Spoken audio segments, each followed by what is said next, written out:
Bueno, hola a todas las personas que nos dan el honor de vernos.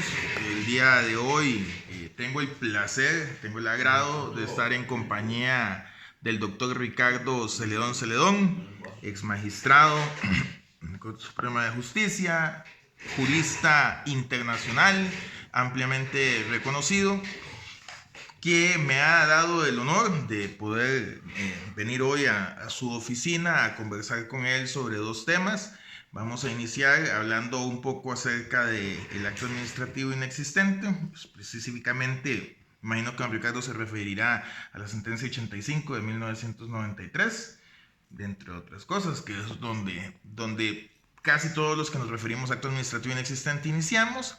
Y adicionalmente, vamos a ver si el tiempo nos da para hablar un poquito acerca de la usucapión. Buenos días, don Ricardo. Un placer. Muchas gracias por acompañarnos. Buenos días, un gran gusto de poder conversar con ustedes sobre el tema del acto administrativo inexistente. Por razones que yo desconozco, mucha gente del contencioso administrativo y administrativistas ha manifestado no estar de acuerdo con el acto administrativo inexistente. Esto significa un error groserísimo desde el punto de vista jurídico, porque ellos consideran o analizan únicamente el tema de las nulidades. Y el tema de las nulidades, lógicamente, tiene sus plazos. En el derecho administrativo es un plazo muy reducido porque la idea en todos los sistemas jurídicos, comenzando con el comercial y otros, pues se pensó en reducir los plazos. Entonces, ¿cuál es el principio? El principio es que cuando un juez, por ejemplo, se encuentra con el tema de una nulidad, ellos pueden invocar o invocan el asunto de que está prescrito y que no serían competentes para resolver un asunto de esto, o si lo resuelven por el fondo, van a decir que está prescrito. Podemos poner 1.000.000 de ejemplos de actos que son mucho más que nulos, muchísimo más que nulos. ¿Cuáles son? Precisamente los actos jurídicos inexistentes. Pensemos en una cosa sencilla. Pensemos que derivado del Consejo Nacional de Producción se dijera que el Consejo Nacional de Producción, en un asunto que se trató, resolvió, por ejemplo, bajar el precio del arroz. Y entonces se baja el precio del arroz, pero ese acto nunca existió. Entonces, al impugnarlo, estando prescrito, el plazo de la prescripción, habiendo transcurrido el plazo de la prescripción, entonces plantean que no procede la acción porque no tendrían competencia o ya está prescrito. En esa sentencia que usted menciona, si mal no recuerdo, se dio la siguiente circunstancia. Una cantidad determinada de extranjeros, junto con un italiano que tuvo en Costa Rica muchas dificultades de carácter penal y de toda naturaleza, se les negó la nacionalidad costarricense. Sin embargo, en el registro se les inscribió como costarricenses. Entonces se discutió, porque habían muchos otros juicios, sobre la nacionalidad de él. Lo que resolvió la sala, no Ricardo Celedón, porque usted sabe que las sentencias no son solo del que las escribe, sino juega mucho el convencimiento que quien las escribe también haga que los otros magistrados sigan el criterio. Pues el acto nunca llegó a existir. El acto que consistía en otorgarle la nacionalidad a este italiano nunca había existido. Entonces los tribunales habían dicho que estaba prescrito. Pero ¿cómo va a estar prescrito algo que no existe? ¿Cómo se le va a alegar la prescripción a algo que no existe? Se le alega la prescripción a relaciones jurídicas existentes por lógica. Y aquí hay un asunto que creo que usted comprende muy bien. El derecho está hecho, está formulado para situaciones concretas previstas para el legislador. Cuando se presentan situaciones no previstas, el derecho ahí no se aplica en la forma que está escrito, sino que el derecho se aplica con otros criterios. ¿Cómo se aplica con otros criterios? Pues se aplica sencillamente con base en principios generales del derecho, principalmente, y obstinarse, como lo han hecho muchísimos jueces, en que contra un acto que evidentemente no existió, yo no comprendo cómo, puede declarar en una sentencia la prescripción. Ahora bien, don Ricardo, lo que se nos explica con las nuevas sentencias o los razonamientos que se utilizan ahora es que la Ley General de Administración Pública solamente tiene dos efectos para el acto administrativo: o tiene una nulidad relativa o tiene una nulidad absoluta.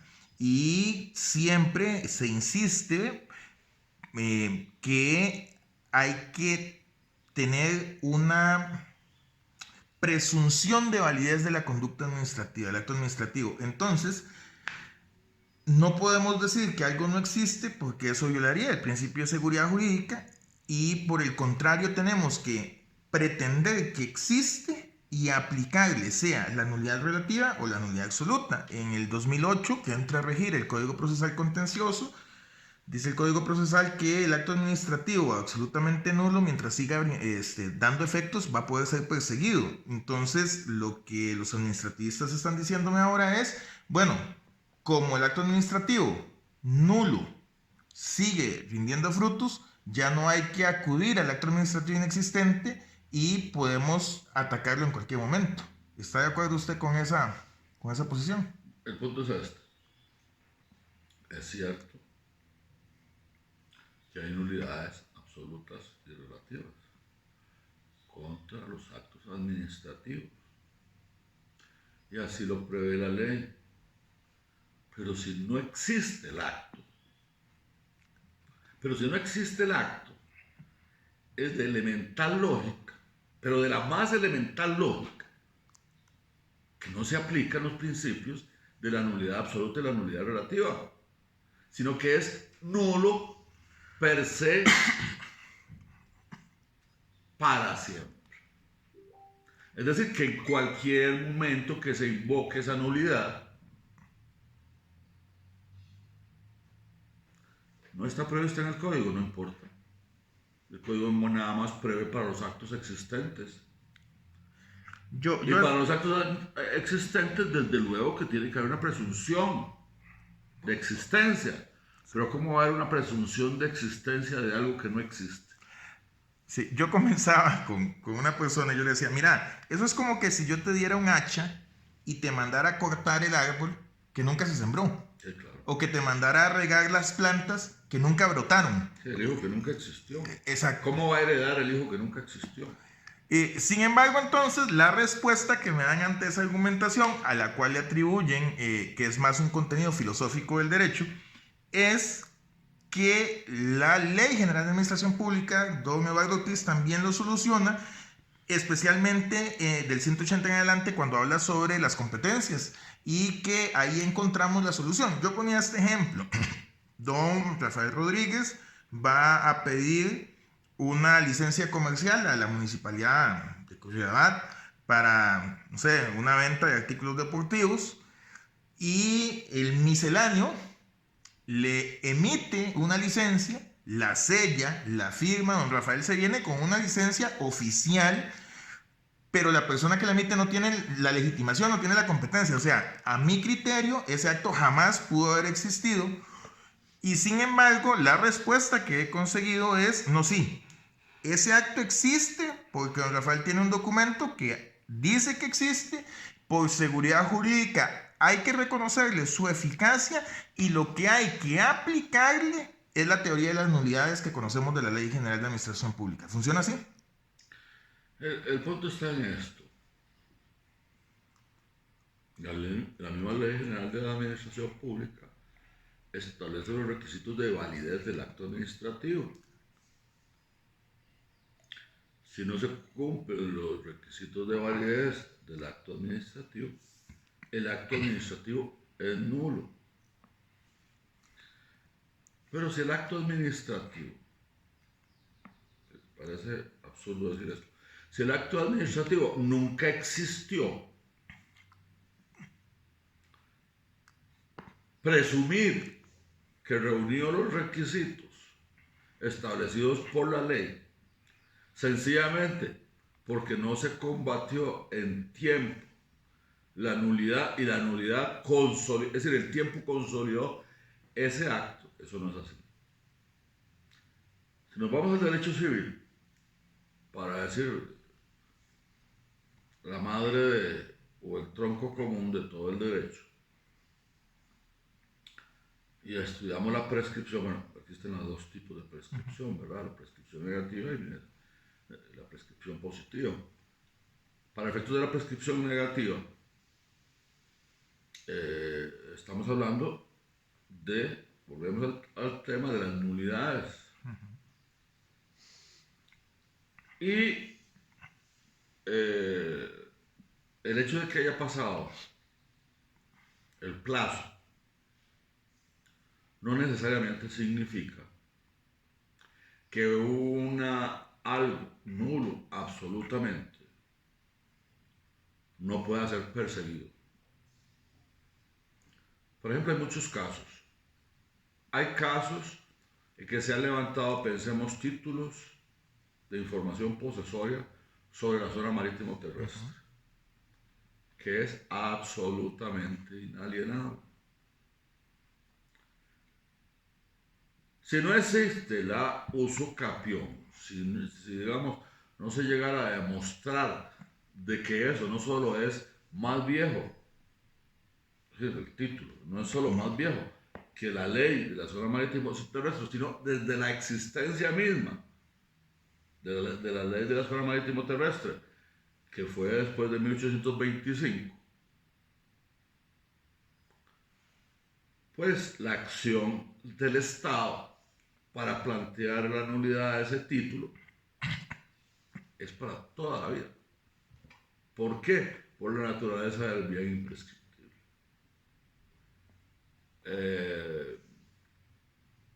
En Costa Rica sabemos, y gozamos, y disfrutamos, y difundimos, que el país tiene un 26% del territorio nacional conformado por reservas, por áreas de conservación, como se llaman ahora, ¿verdad? Esas áreas de conservación se constituyeron todas sobre propiedades y sobre terrenos usucapidos.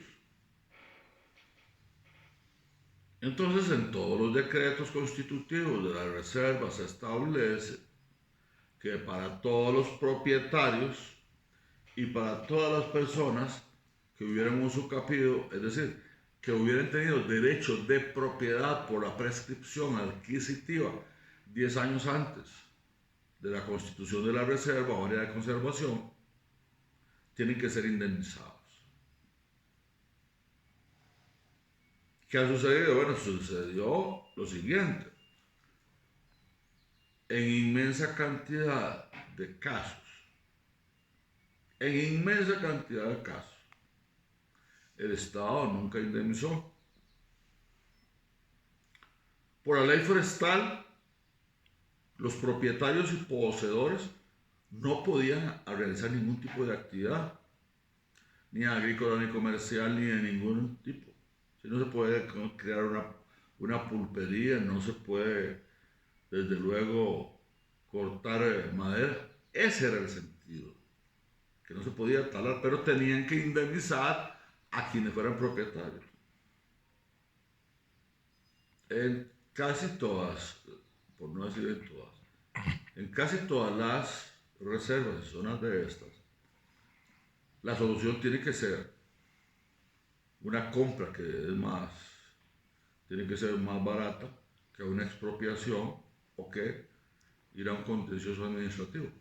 Lo que ha sucedido es que han obligado a las partes a ir a un contencioso administrativo, como usted lo dice, que efectivamente yo he sido un fiel defensor de todo lo que es la oralidad y lógicamente el Código Procesal Contencioso Administrativo.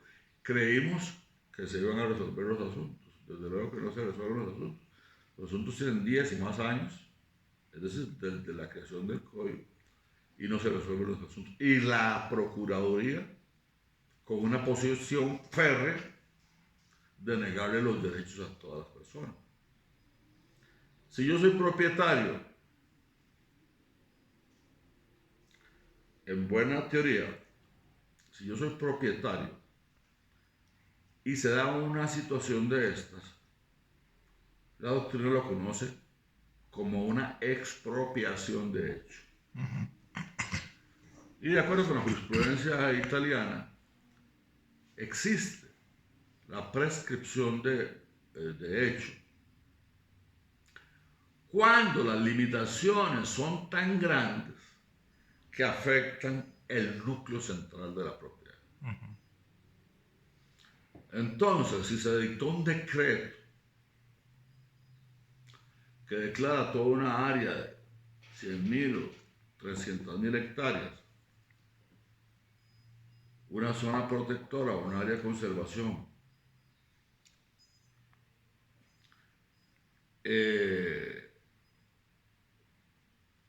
no indemnizan al propietario o al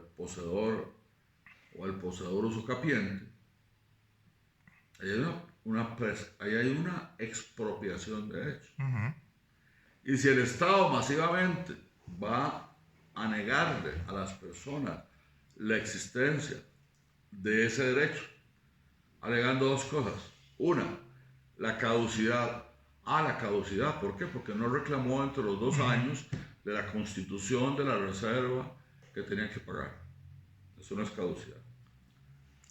Prescripción, ¿por qué? Porque ya le prescribió lo que decía el artículo 381 del Código Civil, de que tiene que plantear la acción civil y está prescrita la acción. En esos casos sí, el contencioso administrativo les da la razón. ¿Por qué? ¿Por qué les da la razón?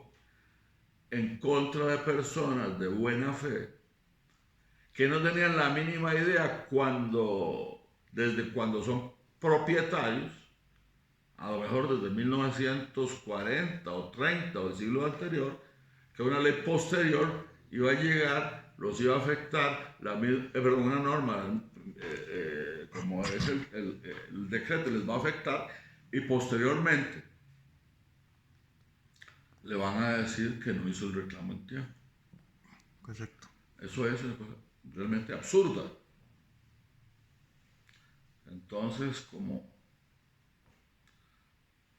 el famoso libro de Shakespeare sobre sobre las tonterías y sobre los absurdos. Esto es un absurdo jurídico. Son absurdos jurídicos. Esa misma situación se está dando con las zonas indígenas también. Bueno, es que las zonas indígenas es exactamente Sí, igual. se crearon, se expropió de hecho, nunca se canceló y ahora están todos esos reclamos. De hecho, Bueno, pero el problema de las zonas indígenas es más complejo aún, porque, vamos a hacerlo así, como hicieron los gringos con los pobres indígenas, que los fueron cerrando el territorio hasta que los metieron en un lugar de los cuales, es decir, encarcelados en un lugar determinado, sin barrotes. Y los que se metieron a las cárceles sin derecho alegan propiedad sobre las zonas indígenas. No.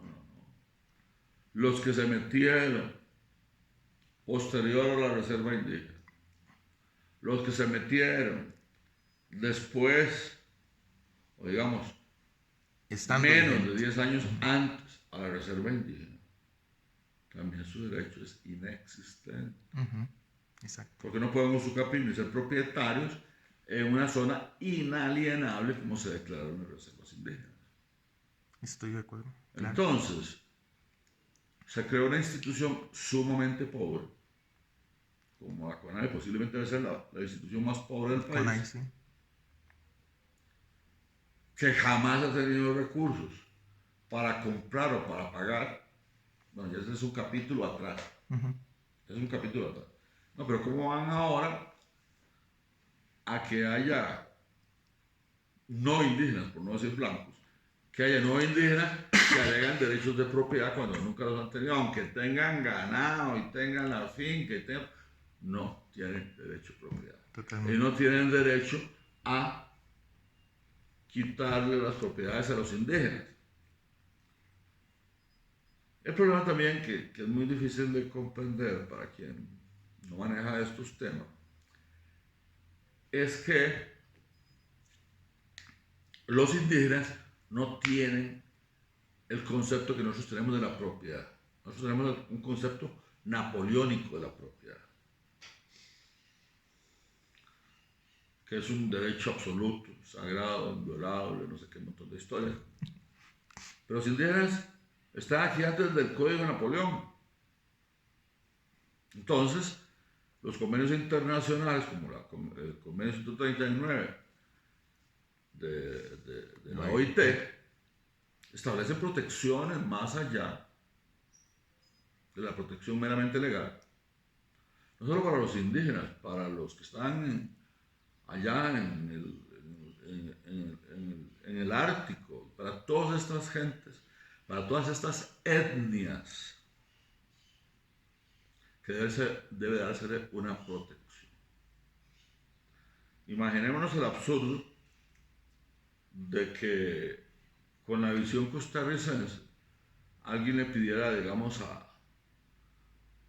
a una etnia que vive en iglú, en la zona ártica, que tenga cercas o que tenga actos posesorios o no sé qué. Eso es absurdo. El indígena tiene un sistema de propiedad que es que la propiedad es de todos y no es de ninguno.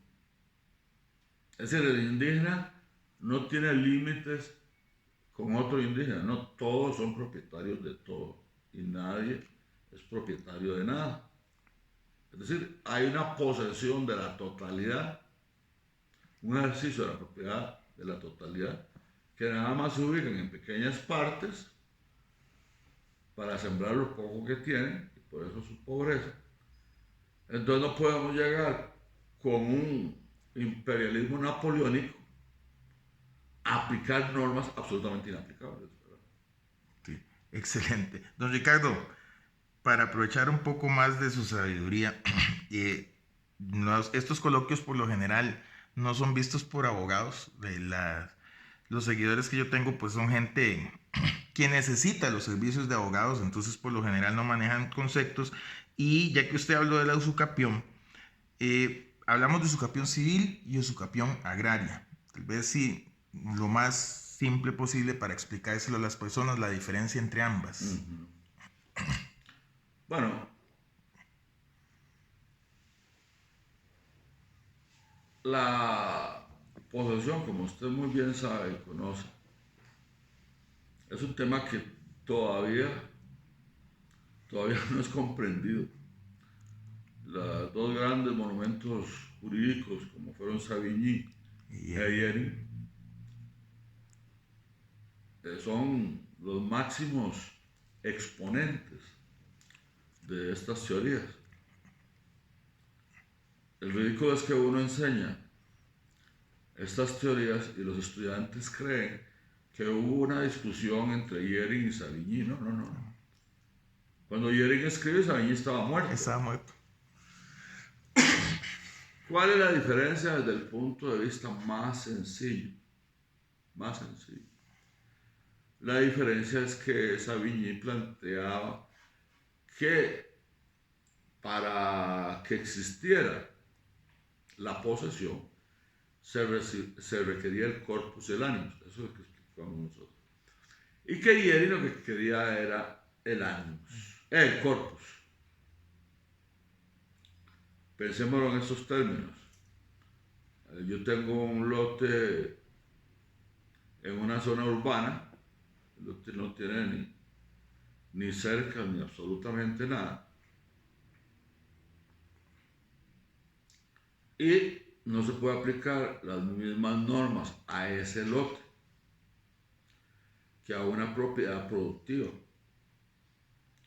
No hablemos de agrario, pensemos de cualquier actividad productiva. Si hay una fábrica que nunca ha producido, ni nunca, a lo mejor ni nunca ha existido, no podría hablar de una posesión. Igual sucede para agrario, es decir, ¿cómo se le va a decir que con solo lo que llamamos nosotros en la posesión civil, digamos el caso del lote, exista una posesión inmaterial?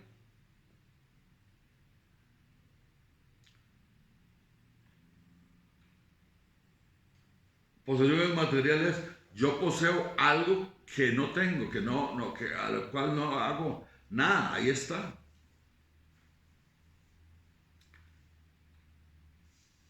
Yo hago un chiste en relación con eso. Es como que yo dijera que yo soy amante de Angelina Jolie, no la conozco, nunca me ha hablado.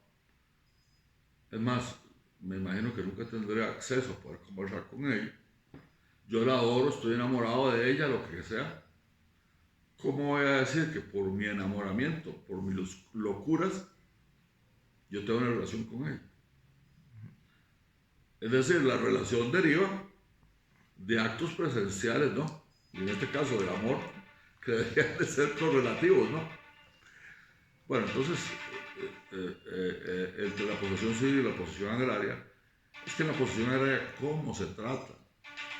De empresas agrarias o empresas donde se requiere una actividad de estar presente, de hacer actos posesorios, continuos. Porque cuando se dejan de hacer actos posesorios, igual como sucede en cualquier prescripción, se extingue ese derecho. Entonces, en la propiedad civil no ocurre eso. En la propiedad civil no se extingue la propiedad por el no uso. En la propiedad agraria se extinguiría, es decir, la propiedad agraria requiere, o la posesión agraria, requiere la presencia permanente del propietario o el poseedor realizando actos posesorios. Entonces, esa es la diferencia. También hay una media broma, que es, por ejemplo, pensando en don Marcelo Prieto, a lo mejor pueda pensar en una barbaridad. Digamos, yo digo otra broma también, que es que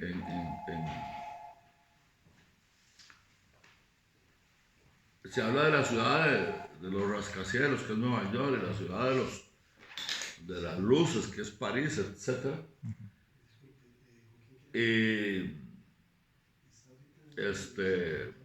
Yo digo que hay una ciudad que se llama la ciudad de los tubos, ¿verdad? Que es Liberia. Porque ahí todo el mundo tuvo. Mi abuelita tuvo, y mi familia tuvo, y no sé quién tuvo, pero no tienen nada. No tienen ni inscripción, y se trata de fincas a lo mejor de hace siglos,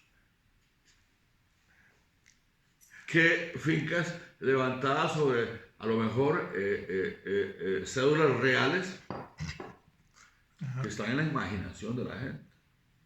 Es decir, que su riqueza en gran medida depende de esos recuerdos y de esas cosas. Eso no tiene ningún sentido, no tiene ningún sentido lógico. Eso es más o menos.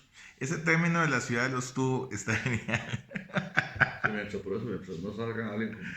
Que se nos ofenda, por eso esperemos que no. No, Ricardo, ¿y la usucapión contra tablas? Bueno, la usucapión contra tablas, usted lo está diciendo, ¿verdad? Usucapio contra tablas existe desde el derecho romano. ¿Qué significa la usucapión contra tablas en el derecho romano? La usucapión ejercida sobre bienes que tenían título. ¿Qué pasó con el título anterior? Se requiere que el título anterior, digamos, haya desaparecido por la pérdida, digamos, por la pérdida de existencia. Volvemos al tema de la existencia. Por la pérdida de existencia de la propiedad o de la posesión. Todos los derechos se extinguen por el transcurso de 10 años. Esa es una regla general que alguna gente ha dicho que esa regla general no se aplica a la propiedad. Se aplica a todos los derechos reales menos a la propiedad. Bueno, desde hace siglos también se sigue la concepción del derecho romano que se puede usucapir contra títulos de propiedad inscritos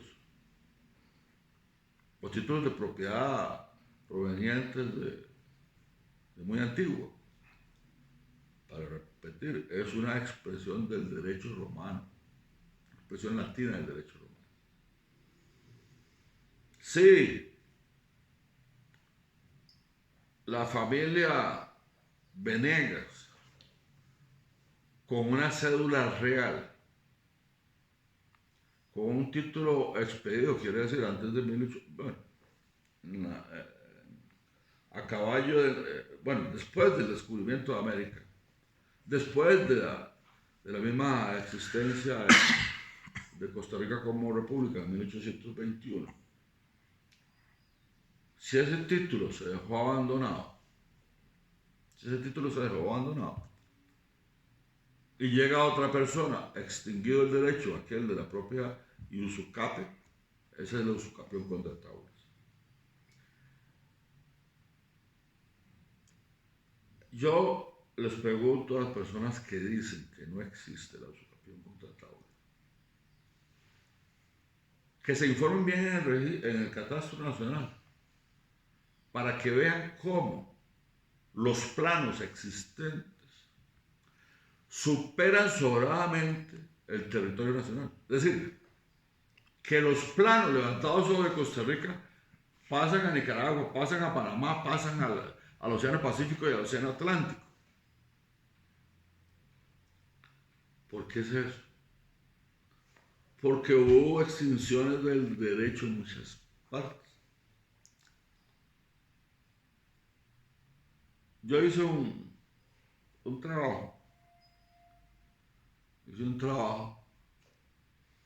que me fue muy criticado por uno de estos abogados típicos que les gusta salir a plantear cosas fantásticas, ¿verdad? Que fue una localización de derechos,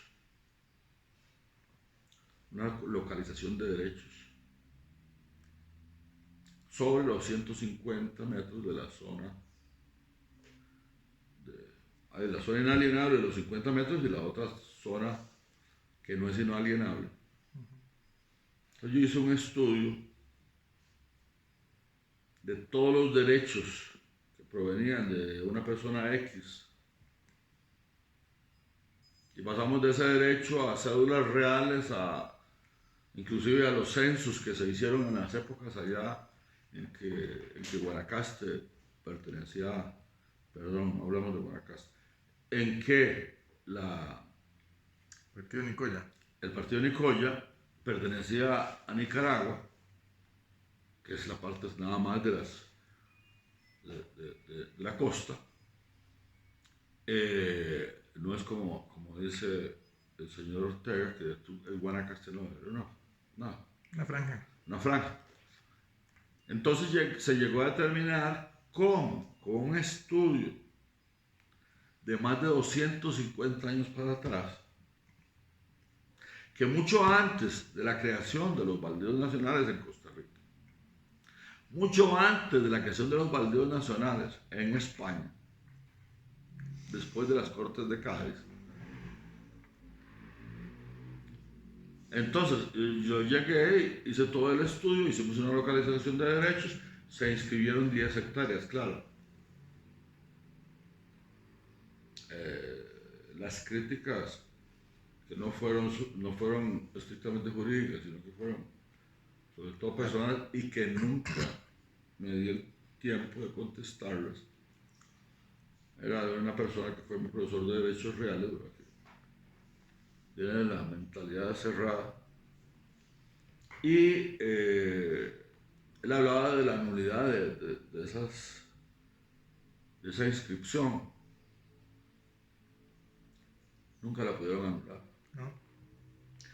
Claro, lo que valió para eso, don Rafael, es que el estudio que yo realicé para esos propietarios, ganando yo una suma X, no sabía que ellos también tenían, y con los mismos estudios míos, levantaron otros títulos para gente muy poderosa en Costa Rica. Y que inscribieron, ¿verdad?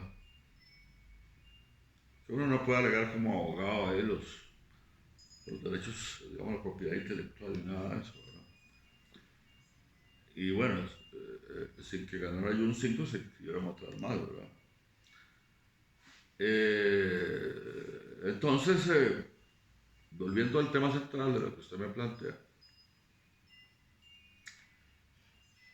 naturalmente existe, según mi criterio, la usucapión contra tablas.